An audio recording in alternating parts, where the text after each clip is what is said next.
ايه يا عم؟ رجعت تقعد لوحدك تاني صح؟ رجعت تقفل عليك باب اوضتك لوحدك، ما تكلمش حد، ما بتردش على حد، ما بتاكلش. انا عارف، انا عارف انت مبتلى بايه.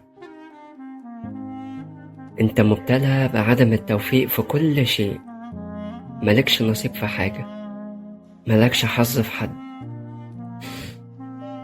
بس انا عايز اقولك حاجة، جايز ما تصدقنيش فيها، ويمكن انا ما صدقنيش فيها. في يوم هيجي كل حاجة فيها تتغير. هيجي امتى وايه اللي هيتغير فيه بالظبط الله اعلم،